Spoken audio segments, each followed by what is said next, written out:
A very good morning, good afternoon, and good evening. Global namaste to you all. Welcome to yet another live broadcast from the Hindu Academy team. We meet here every Saturday at 2 o'clock UK time, and we run a 1-hour session where we do discussions on anything to do with Hinduism. To get the topic, to get the conversation started, we have a focused topic. Today's topic being why do we need interfaith? So once again, welcome to you all. We are the Hindu Academy team dedicated to exploring the profound depth of Hinduism and its relevance to the modern world. So why do we need interfaith? So interfaith dialogue, which is often lauded as a pathway to mutual understanding and peace, has also had its fair share of critique.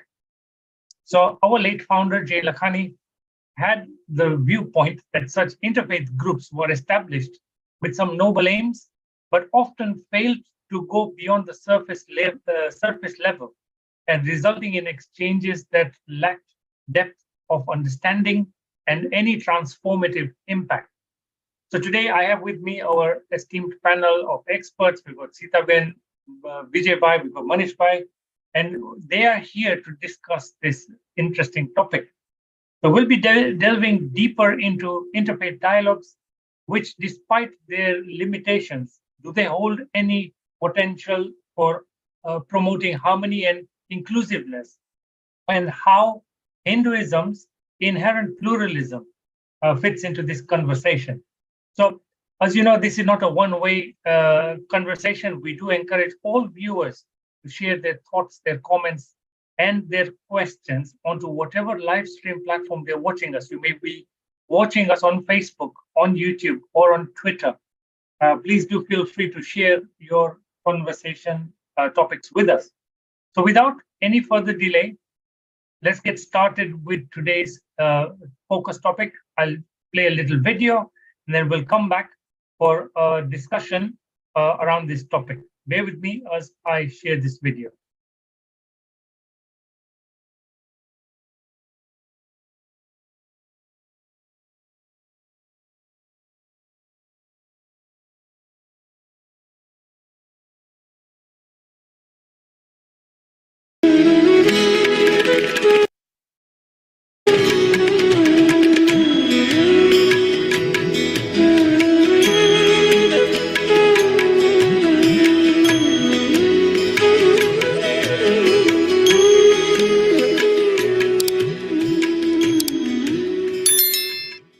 Since we had these atrocities, terrorism, etc., the government decided to promote interfaith groups. The government pumping a lot of money to try and somehow resolve the issue of homegrown terrorism.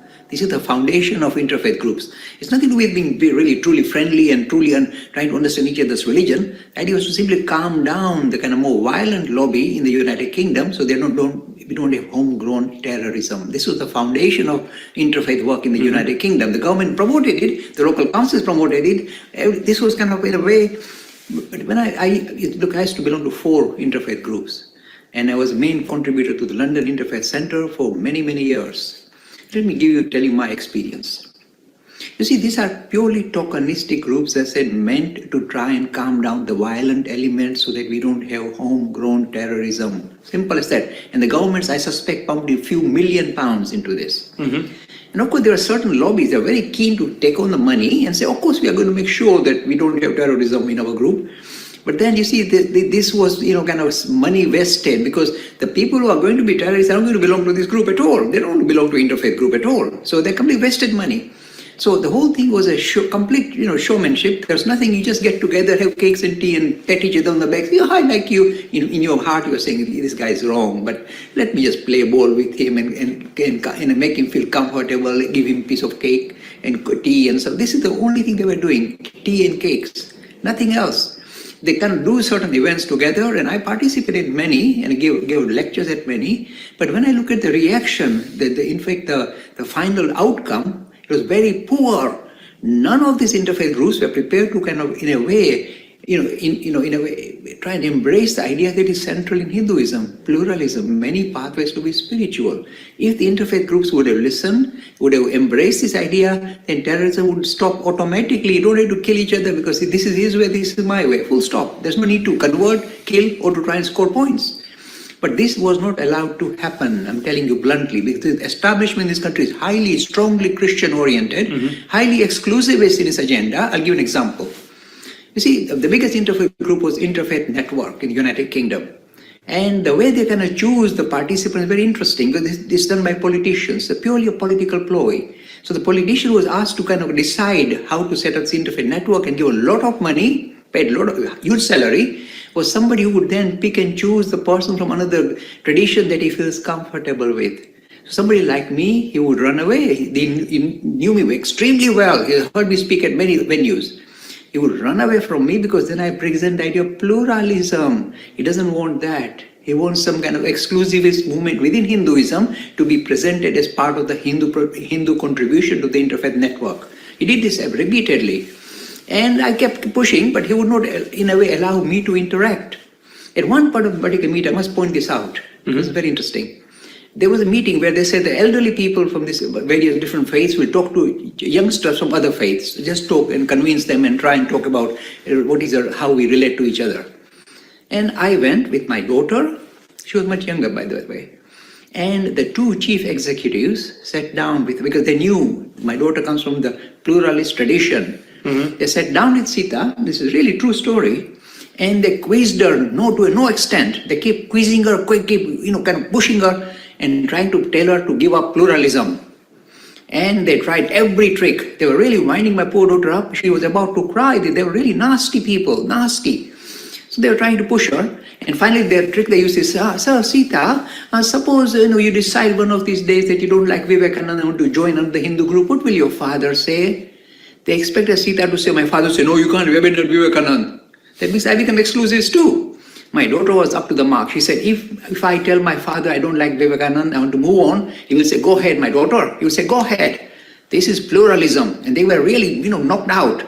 But my poor daughter was squeezed, was grilled, for an hour or so. And I was so upset. She told me later on, Dad, they were really grilling me. They won't allow me to get away. They wanted to break me. I said, don't worry, my daughter, I'll take a revenge in my own way. Now, one of the person was a lady. And you see, ladies are very conscious about their well-being and their appearance.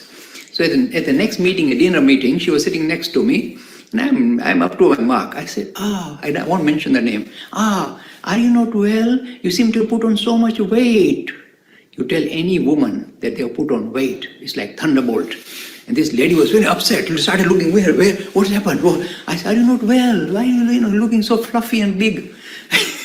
And I almost made her cry. I told my daughter, look, I've taken revenge in my own way. But this is the world we live in. It's artificial. It doesn't work. A lot of government money was wasted to promote exclusivism, not pluralism, not a single approach, at a single meeting was my idea of pluralism embraced by the other people of other tradition, not in a single meeting. So you see, it was wasted. For me as a Hindu, it was a wasteful trip, just purely tokenistic. So this is the situation with the network, Interfaith Network. It's almost down now. It's hardly bothered. No, it's hardly doing any work. Because they wasted the money, nothing's happened. We still had homegrown terrorists, as you know. So it didn't work.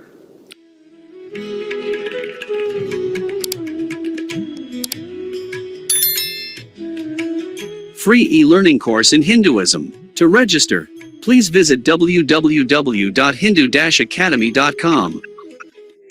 Talks on Hinduism. Sponsored by People Care. Encouraging caring for the elderly in their own homes. For more information, please visit peoplecare.com. Fantastic. So welcome back, everybody. And I hope you found that video on interfaith dialogue as insightful as I did. It's fascinating, isn't it? So the idea is that different religions, each with their own unique philosophies and customs, can come together to promote a mutual understanding and respect.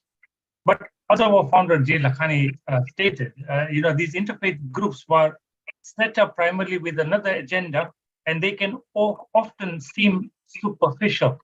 So it's worth thinking about that. Are we really delving deep enough into our discussions, or are we just skimming the surface.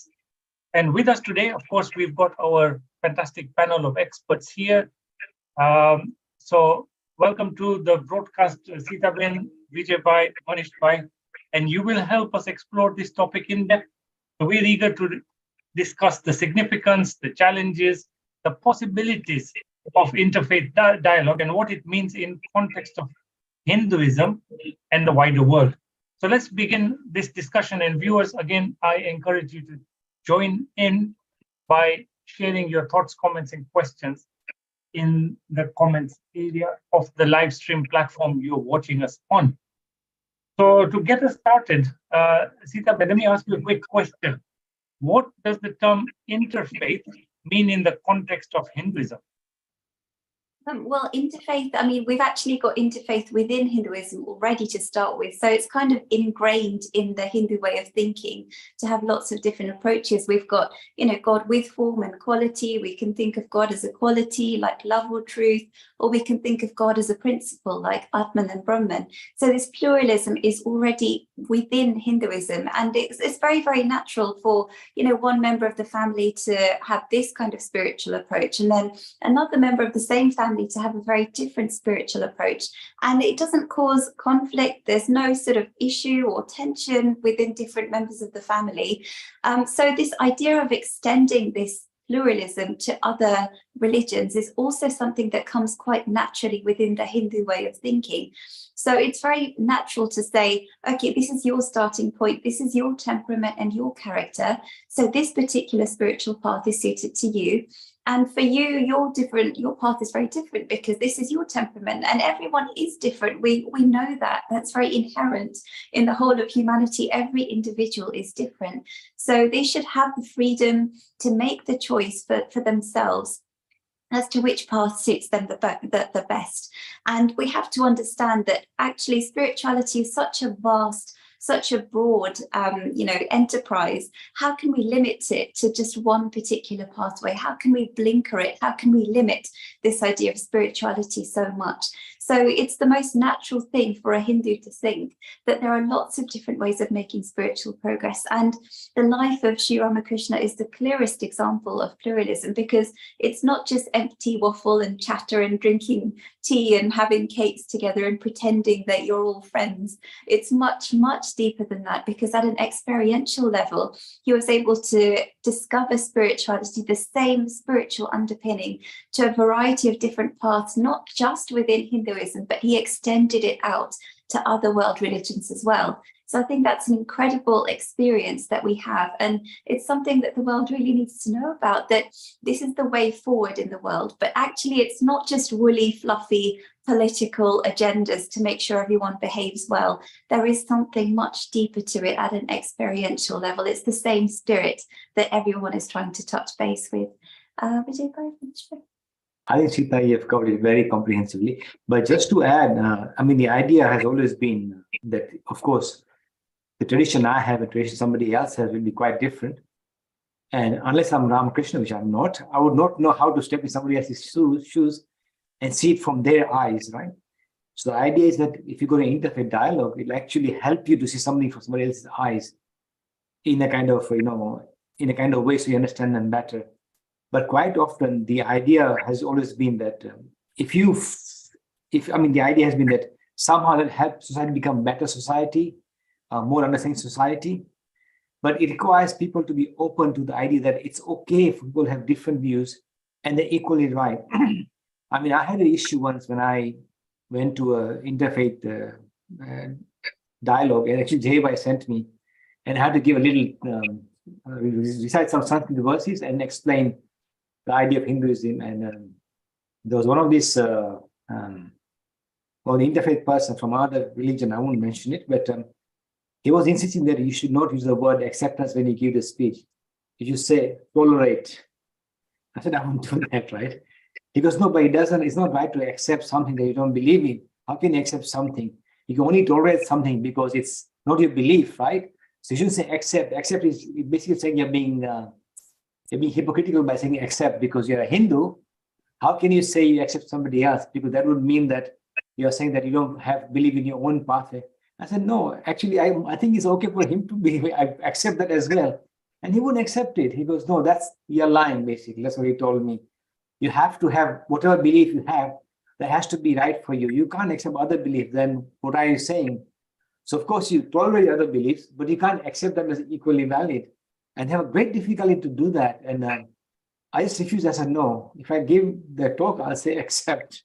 I think eventually he didn't say anything, but I just said what I had to say. But this is the problem. So it's good in one way that hopefully you see things from other people's eyes, but sometimes people hide things, you see. They don't want to say the real truth about their beliefs because they think that, as Jay said, make it kind of airy, fairy, fluffy, looks nice, but reality is something else. Then it beats the point, right? So you have to be very honest. I mean, of course, we have issues in Hinduism as well.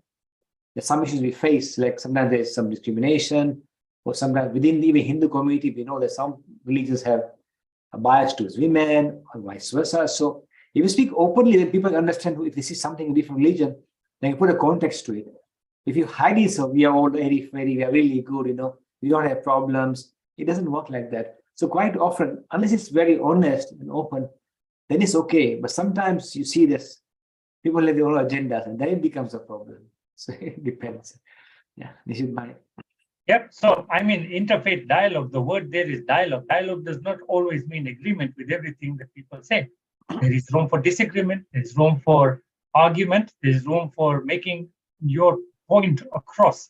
And from what I've heard here today, is interfaith dialogue an attempt at synchronizing various religions and maybe diluting the unique aspects of each faith?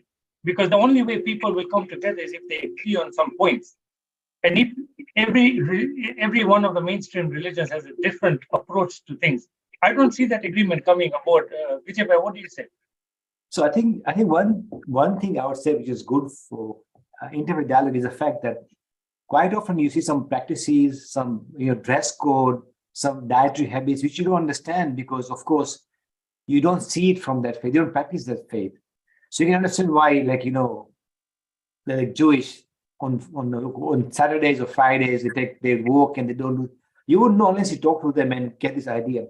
So it gets a better understanding, no doubt. So there's a good part about it.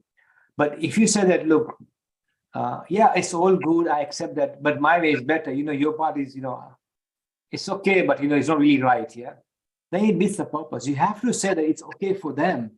Maybe not for me. It's okay for them. It's okay for them to practice. Problem comes when they say that mine is okay for you, yours is not okay, but I'll live with it. Then it's an issue. And this is a big battle we have because there's some of to be fair, some are also somehow, even in Christian background, they're quite open and liberal in that sense. Some are not, some are very strict. So you got a big mixture of people. And some people are very honest and look, in our worldview, then you guys, are going to for eternal damnation or whatever. And they say it openly. They say, okay, fine. But how are you going to live with me then if you don't say that, right? Oh, then some people will excuse like, oh, I know you're going to suffer, but, I hope that one day you'll find the true path.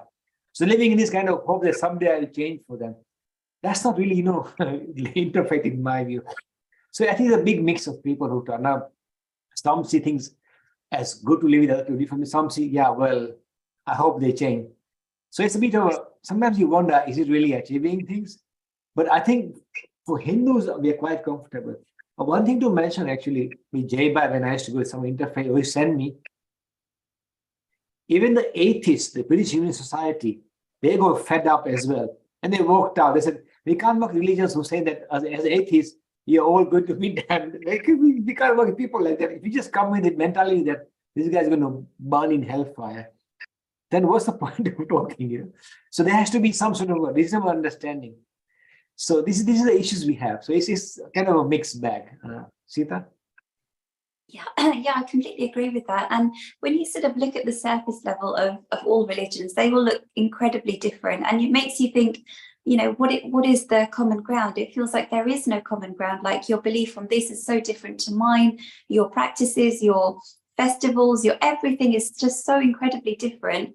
and the beliefs that you have about God and the spirit and are completely different. So how does that even sort of relate?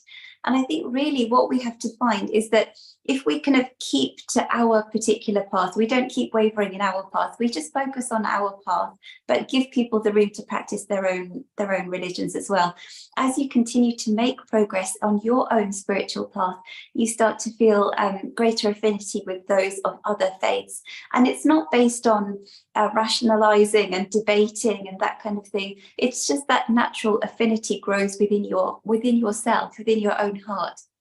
So actually, if you think about it, interfaith dialogue can't really sort of work if you sort of look at it from, rationalizing and logic and trying to debate with each other, because there will always be differences like that. But what you find is because you're both reaching out to the same spiritual underpinning at the experiential level, at the level of the heart rather than the level of the head, you start to feel this greater affinity with those around us. And once we continue, and we hopefully become enlightened one day, and we hope that those people from other religions will also become enlightened one day, even though their beliefs and practices are very different from ours.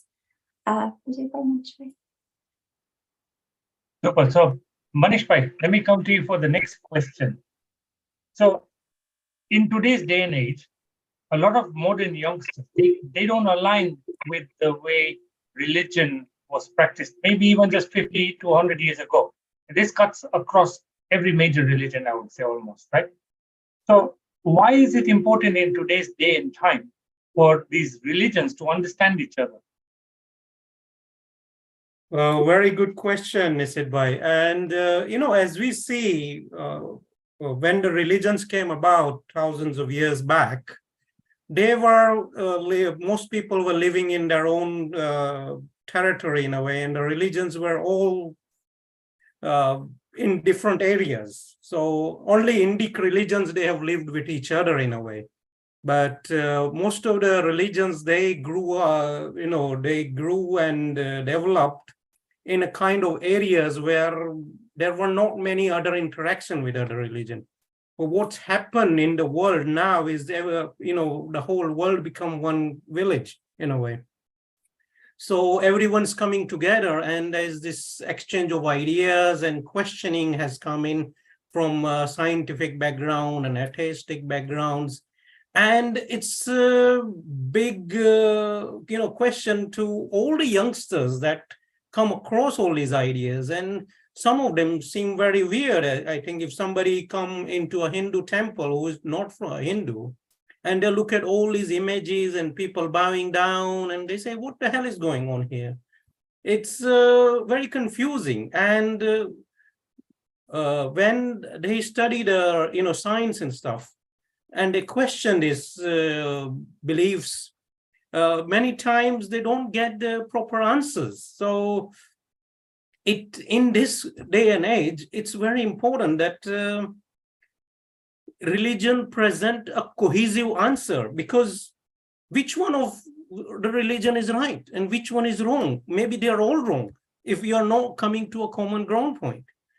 So it is and many people are basing their lives and actions on the religions, and it's just because they were brought up in and not thinking rationally about their actions. So in this world and day and age, it's very important to, I think, take on this subject of interfaith and give it a good study and understanding and have a proper dialogue, which is not happening at the moment. But it is a must in this society, because otherwise, I think the religions are in big trouble from scientific and atheistic lobby. Sitaben? Yeah, I completely agree with that. And actually what seems to be happening is a lot of people these days are obviously moving away from the idea of religion, because it comes with so much baggage, with this kind of God who is like this all compassionate, but look at the world and it's a mess. There's so much suffering everywhere. So a lot of people are getting actually pretty fed up with the idea of religion as a whole. So I think people are now starting to say, rather than calling themselves religious, they're calling themselves spiritual without any sort of attachment to a religion. And, you know, for people of other religions, that may be kind of worrying that, oh, you know, we're losing our followers. But from a Hindu perspective, we are, I think we're not worried about it, because essentially if everyone wants to have a more spiritual outlook on life, then that's a winner. Like, how can we go wrong with that? You know, if you have a love for the environment, that's a spiritual outlook. If you have a love for the people in your community, that's a spiritual outlook. Without the tops and tails of, you must go to this festival, you must go to this temple, you must do this, you must do that. Some people are like, you know what, I don't want any of that. I just want to be spiritual. And if all of us can sort of relate back to this idea of just being spiritual, I think that's a really good place to start this sort of interfaith dialogue. We don't need to worry about the tops and tails of religions and what they tell us to do. Let's just be spiritual. Let's just work from the heart and hopefully find a common ground from there. Vijay bhai? I think she's a very noble points, but I'm not sure how some of the interfaith, participants would take it, because I mean, some are very good. I mean, I've seen a lot of really good people who are say that it's idea of spirituality is more important than kind of having dogmatic beliefs. But there are, of course, others who kind of have really strong beliefs. So they said, as I said earlier, they said, we'll agree with you. I understand you're different, but from my point of view, you are still, damned or whatever. Yeah. And something to mention very interesting, because I got some Swedish friends, and in the Abrahamic world, the idea of damnation is fire, you get burned in fire. And in the Swedish tradition, actually, it's an ice cold cave, because, of course, cold is not good, heat is good. So the worldview of hell is a very cold, dark place where you sit and your fingers get black and they fall off. Whereas, if you come from a hot climate where heat is not good for you, so in a way, you see, heat is supposed to be damnation. So quite often, you see, the worldview we see of what is bad is based on our environment. That's how we make perceptions. And if you impose that as a belief, then of course, you lose the idea of having an open mind. So the idea is that if you have open mind and you accept that people are having their own path, then it's very good.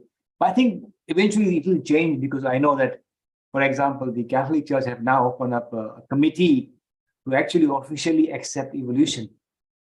They're struggling because people are saying evolution science. We say, look, how can you say evolution is not a fact? It's a fact. So they have to come up and change these ideas, worldviews. So hopefully as time goes by, worldviews will change and will become more kind of acceptance of other people's ideas and beliefs.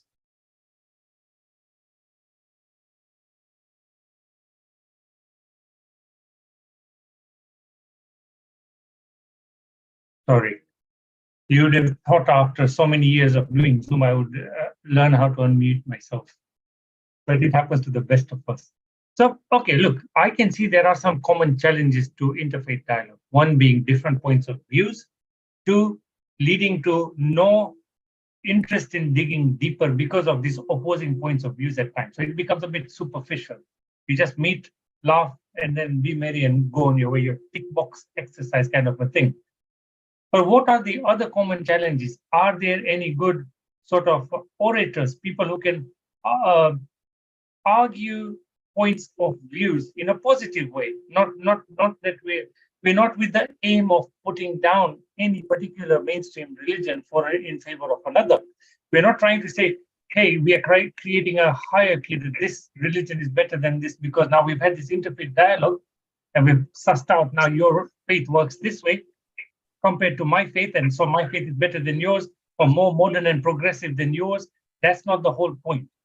What are some of the common challenges that prevent a nice, deep interfaith dialogue going on? Because what I think is, yes, it's okay to have different points of views. You are most definitely welcome to have them. But I still think, in the sense of the idea of it, promoting the idea that we are all, at the end of it, human beings, right? Leading, what was it? A spiritual being leading a human life or something like that. That was the thing that I heard. We're all at the end of it human beings, no matter what religion you come from, whether you believe in God or not. And at the end of it, that counts for something, doesn't it? Can these interfaith dialogue groups lead to something deeper? That's what I'm asking. Go on, Vijay bhai. Okay, so the thing is, I think you're right there because ultimately we need to understand each other, right? That's very critical. We have to do that. There's no kind of other way to do that. But so I think in many ways it's a very good worldview to have to try and live in a kind of life like that, especially with the world is changing. So, but it still requires, I think, effort from our side as well to make some effort. We're going to make an effort and try to understand different worldviews. The issue is this, Nishit Bhai, is that there are very few people in the world, I mean, who have a overall arching worldview. And quite often, most of the stuff we pick is from the press or from prejudiced media or social media. If I go on YouTube, Twitter now, I'll bet you within 5 minutes I'll get agitated because I don't like some of the stuff. So the issue is this: how do we need more and more people in this world who have got a better worldview? And that's why, one of the, when we're teaching A level, Sita, remember this, there's a very famous professor called Ninian Smart. If you read his book on worldviews, it's so balanced and shows you exactly why some people believe something in a particular fashion. And what are the history behind it? When you know the history behind it, you understand, okay, why they do certain practices. But having an overall arching worldview of why people do certain things, then you have more understanding of their faith. You got a better understanding why they believe in certain things.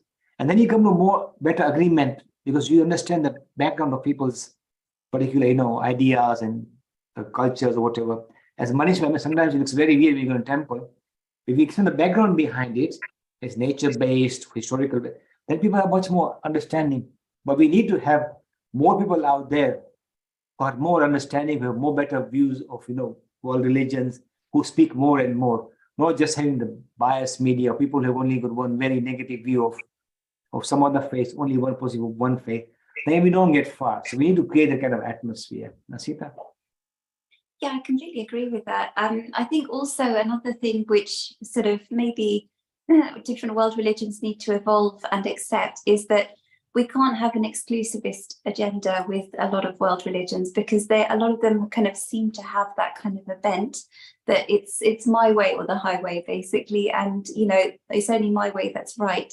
And if everybody says that, then how is there going to be any chance of a genuine interfaith dialogue? I think there needs to be that real spiritual democracy. The fact that spirituality is such a tremendously broad enterprise, how can we even think about narrowing it down and limiting it down to only one particular pathway?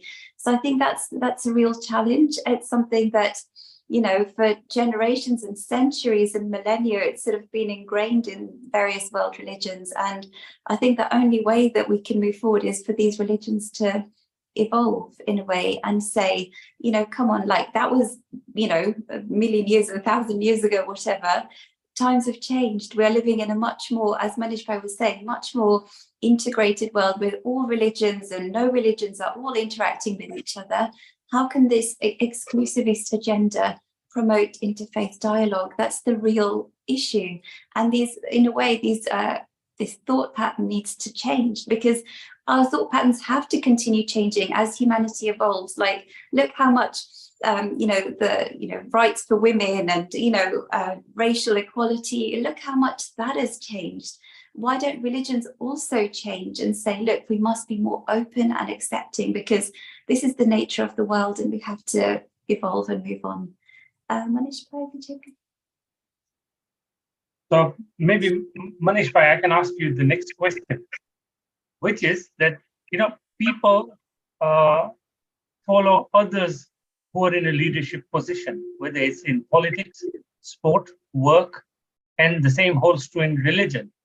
So sometimes the interfaith dialogues, they break down or they don't lead to much because the religious leaders may not be playing their part properly. Do you think it could be more effective if the religious leaders sort of led the way properly with intent? Obviously, Nishit Bhai, it all depends on the people involved. And if we have very sincere, genuine people who are really, spiritual at heart and looking to make their spiritual progress, someone who understands spirituality properly, then it's very likely that they will be more open and there will be a proper dialogue happening. But you don't know who is our spiritual leaders, and there can be anybody on a particular position, and it all depends on the people involved. And what we have seen as what with Jai Bhai's experience of all these interfaith dialogues is many people are not of that caliber who are actually open and actually questioning that there can be any other ways of making spiritual progress even. So in that sense, how can there be any, progress? And as Sita Ben said, unless you have that spiritual experience, how would you wouldn't even deeply connect with people of other religions. So how would you then understand their position? So it is a good idea if we can find for all religions, find people who are genuinely spiritual and who have good spiritual experience, then probably they will come to agreement, I think. But what we have is most of the time this kind of people stay in the background, and we have just noisemakers who are not really keen on this kind of dialogues even. What's your take on it, Vijay Bhai? Absolutely. I mean, I think you're right. Nishit Bhai, you got a really good point here. Religious leaders are leaders, and they can make a big difference. If they just say, like say one of the churches say, look, actually it's okay for people to have different beliefs, it'll make a big difference. Because generally people do follow, religious people, and religious will follow them, obviously, what they advise they give. So leaders have a very, very big burden to try and reduce the violence in the world in the name of religion. They have that burden. Is how vocal are they, and how accepting are they of other kind of beliefs? And that is a big challenge we have. I'll give you a very interesting example, Nishit Bhai. This is many, many years ago when I was in Gujarat in my state. I remember the chief minister at that time, who's the prime minister now. He was trying to ban tobacco products. So he got all the doctors on the TV. He could put big ads with doctors giving advice. Nobody listened. So he got all the religions together. So, okay, guys, now you talk against it. And the consumption of tobacco went down like 90% because the guy talking religious leaders were actually saying that when gurus speak, people listen. That's the irony of it, no matter whether they're expert or not. So in many ways, religious leaders have got a very big burden. And I'm not saying it even in Krishna, if you look chapter 3, leaders have a very big responsibility because everybody's watching them. But if they're not up to the mark, unfortunately, it won't help. So we need the leaders to come out and say, look, we live in a world, as Manish Bhai said, in a one floor village. You have to learn to accept it's okay for people to have their own particular worldviews and beliefs. But sorry to say that we are not there yet, but at some point we'll have to get there, and they will have to accept. Let's hope we get there at some point. Sita? Yeah, I completely agree. I mean, the good thing, especially with Hinduism, is we've got, so many different approaches. But then because we are so incredibly open, there is a risk there that, we have loads of people who are not genuinely enlightened, parading themselves as, leaders, and they don't have that sort of spiritual experience. So we have to be very sort of mindful and careful as to who we choose to be our guide, our spiritual guide. And they are individuals who everything they say carries a tremendous amount of weight. It's very, very, they say the simplest thing, but it has a tremendous impact on you. They are individuals who say the most genuine, completely different things. They're not just regurgitating old scriptures and old chapter and verse quotes. They're people who come up with their own material, people who have, really had that experience. They don't need to rely on any books anymore. They themselves are, a book of spiritual knowledge. So we have to look out for those individuals amidst this huge, huge crowd of hundreds and thousands of gurus and spiritual leaders. We have to be very discerning, keep our head screwed on and look, what is this person doing? Are they actually following what they are teaching? I think a lot of people actually tested Sri Ramakrishna as well, because, he would say these amazing things, but they want to check out, is he actually following them themselves? So I think it's really important that we kind of carry out those checks and balances ourselves and be really, really careful as to who we kind of choose as our spiritual leaders. And the genuine ones will encourage this idea of interfaith dialogue. They will not want to sort of have an exclusivist agenda. They will want to have this broader idea of spirituality and help us on our own growth. Wonderful. So, okay, so the next question I have is, how can the concept of Vasudeva Kutumbakam, which for the for the English speakers, it translates into the world is one family. How does that concept help to shape interfaith dialogue or discussions? Manish bhai, you brought this topic up by saying the world is one global village. Yes, so I think most religion in a way try to do that, say that, and then they say, okay, everyone follow my way and become like me. So then we all agree and live happily with each other. But the problem is even in the same family, we have disagreements and different point of views. Where do we go from there? And that is where the real dialogue needs to happen. Because even if we look at the religions that are exclusive in nature, when you look into them, they have different branches, people saying different things, and people doing different practices. So even in those exclusivist religions, there are different practices and different methods. So not everyone's agreeing with each other.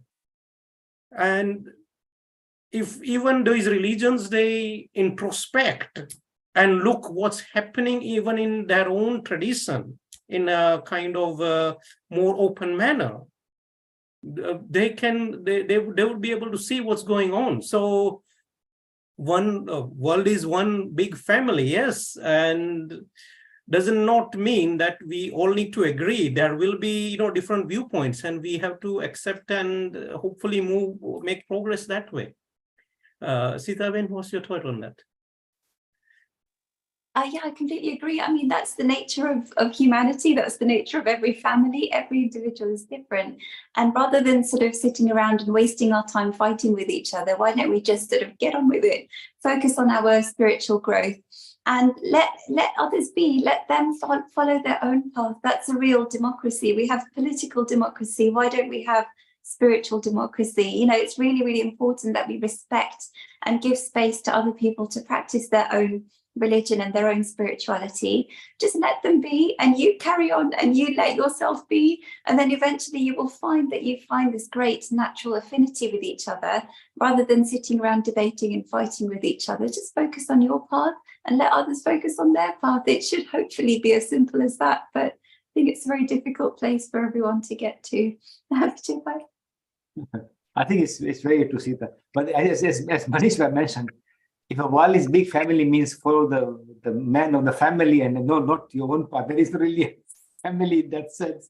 But the thing is look, in this world we have a very big problem of ethnocide, sociocide, in the sense that people, ethnic cultures are being wiped off because they're being forced to accept, or at least confused to live their own ideas, being told your way is bad, your culture is bad, your social understanding is bad. If that happens, the end point will be, it'll destroy the field of anthropology if nothing else, because then nobody study anymore. So the point is that it's okay. I mean, actually, in a way, it's a positive thing that we have diverse beliefs, diverse cultures, diverse ethnicity. In a way, it's a strength of humanity, because it shows that humans are clever people who make choices of their own. They grow in their own particular way. It's a very strong point. The idea that we should all follow one particular narrow path, in a way, seems like more like a controlling somebody's behavior more than giving freedom. So in that sense, I think the world is one family means just in a family we have different views. We have discussions about it, we have arguments, but we still accept and live along. That's what we really want to happen. So world is one family is living together with differences. So we've had a fantastic session so far. It's 45 minutes in. We have 15 minutes to go. I still have lots of questions on this topic. So I'm going to propose a rapid fire style. I'm going to go one by one. Just give me a brief answer to the questions that I will be asking, because we have some from the viewers and some that I've got of my own still pending. So let's start with Sitaben. Can interfaith dialogue in conflict with the fundamental is the concept of interfaith dialogue in conflict with fundamental teachings of some religions which claim to be the only one true path? Yes, so that's something that we discussed previously, is sometimes we have to sort of look beyond the exclusivist agendas of various traditions. And as we said, there's a need for religions to evolve. You can't just stay stuck in a rut because humanity continues to evolve. So yes, if we hopefully can get rid of this exclusivist agenda, we can be in a much better space for genuine interfaith dialogue. Vijay Bhai, one for you. So we saw Jay Bhai's video at the start. He clearly has his view on how these interfaith dialogue groups were effective or not here in the UK. So my question is this: does interfaith dialogue really contribute towards world peace, or is it just a diplomatic tool with no real impact on the ground? I would say personally, as of now, the way I see it is more like a diplomatic tool rather than world peace. I think we need to get genuine people who actually accept that it's okay to have different paths, have a genuinely different pluralistic views. Only then we'll make true progress. Otherwise, we'll just be talking and not doing much. We need people's mindset to change. The world has moved on. Nobody believes in the idea of my way or the highway anymore. So we have to move on with the times. Yeah. Amazing. Manish Bhai, one for you. So should interfaith dialogue really focus on finding common ground, or is it okay to allow for exploration of differences without any pressure to reach a consensus? You don't have to reach an agreement, but at least to explore it. What's your thought? I think to start off with, even if people come together and just listen to each other with open mind, try to understand each other, first of all. Forget about a common ground. Let us try to understand what is our background, what is the way spiritual progress can be made, try to really understand each other's pathway. If we try to do that, I think we'll find common ground. It's just that people are not coming together even with open mind to learn from each other is a problem. So that is what is needed, I think. Super. I'm sure they'll find more in common than they have things pulling them apart. Sitaben, here's another question for you. What can other religions learn from Hinduism's pluralistic approach? I think there's this idea of spiritual democracy, because we recognize inherently that every individual has got a different temperament, a different character.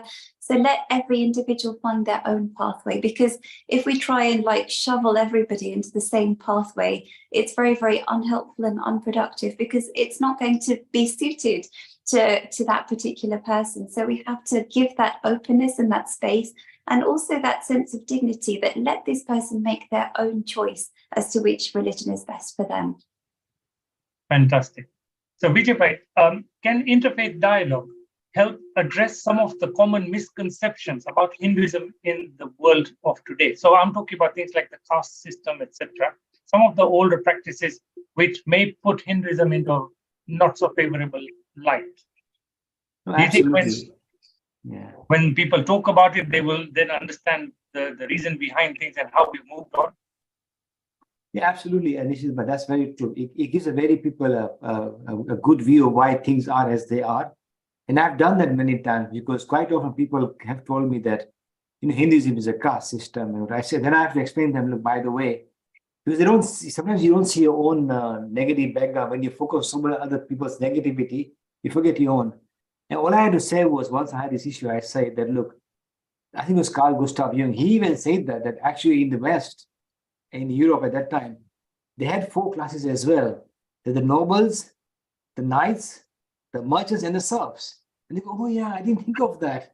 So it's not unique. It's just that because now in education, people moved ahead.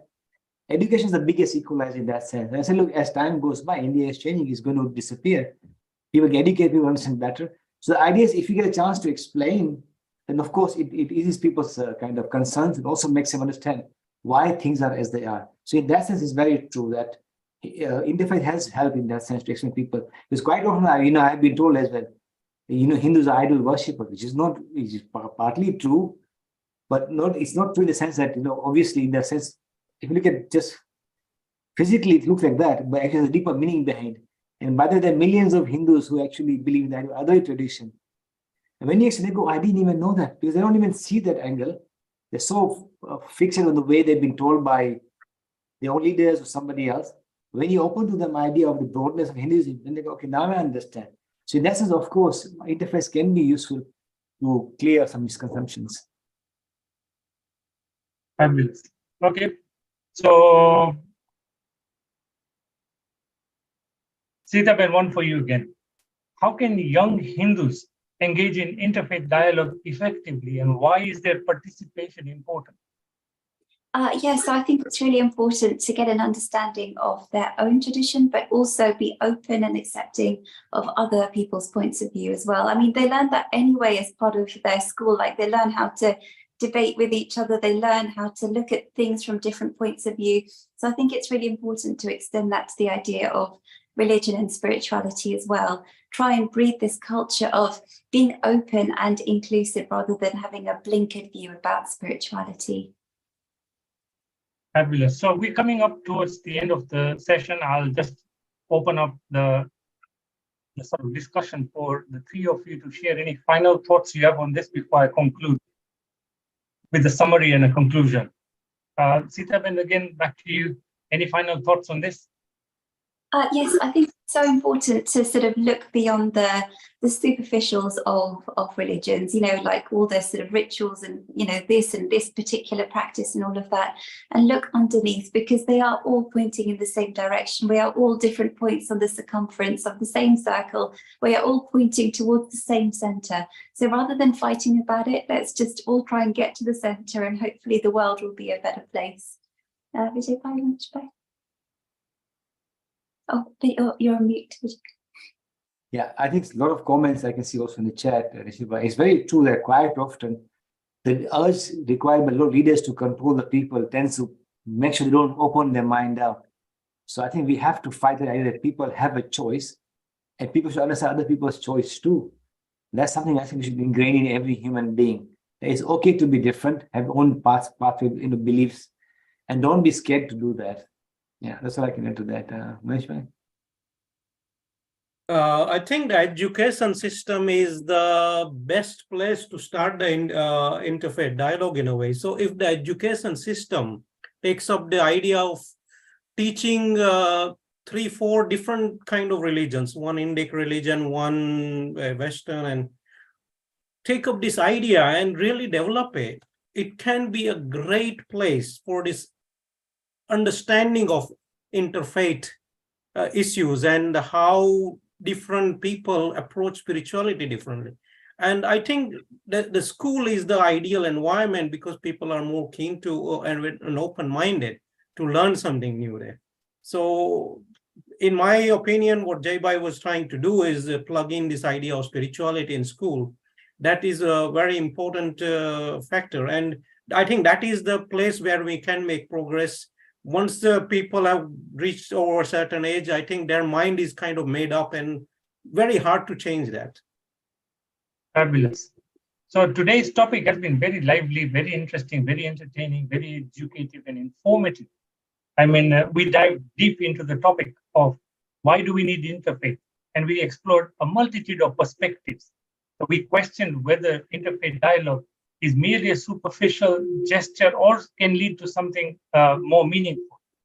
So our panel here, Manishbhai, Sitaben, Vijaybai, have been sharing their insights into the relevance and the significance of interfaith dialogues in Hinduism, addressing its challenges and also the potential it has.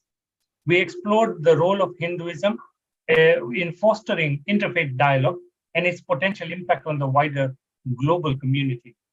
So not to forget the amazing comments and questions that have been coming in from the audience. You've made this conversation that much richer with your thoughts and perspectives. Your engagement is always invaluable, and we encourage you to continue sharing this dialogue outside today's broadcast. Carry on the conversation in your own communities and circles, and hopefully you can make a little ripple effect with this interfaith dialogue series.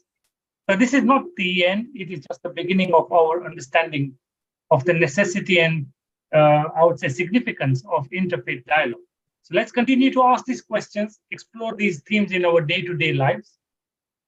And as we come to the end of our live stream for today, I will just say thanks to my panel of experts here that pitch up every week and do a fantastic job of answering some very tough questions that I send through myself or through the viewers' questions here. So thank you so much for doing a great job. And however, like I said, it's the viewers here who make this conversation so very truly meaningful and enjoyable as well. So remember, today we talked about interfaith, but next week at 2 o'clock on Saturday, tune in again for another very interesting topic. What it is, you have to stay tuned to find out. You will find a post on YouTube highlighting what this topic will be on Saturday. So meanwhile, don't forget to subscribe to our channel on YouTube. We just hit another milestone. We crossed 11 million views. So we're, again, very grateful for all of you for viewing our videos, sharing them with your friends and family. Please keep doing so. Remember, every week we do still release new videos, content that has never been seen before. So please hit the bell icon and you'll be notified of every new upload that we put up, so you can get to it at the very earliest. So I look forward to seeing you all next week on Tuesday at 2 o'clock, same time as usual. Bye-bye for now. Have a wonderful weekend, a week ahead. And for those of you in the UK, happy bank holiday. Bye for now.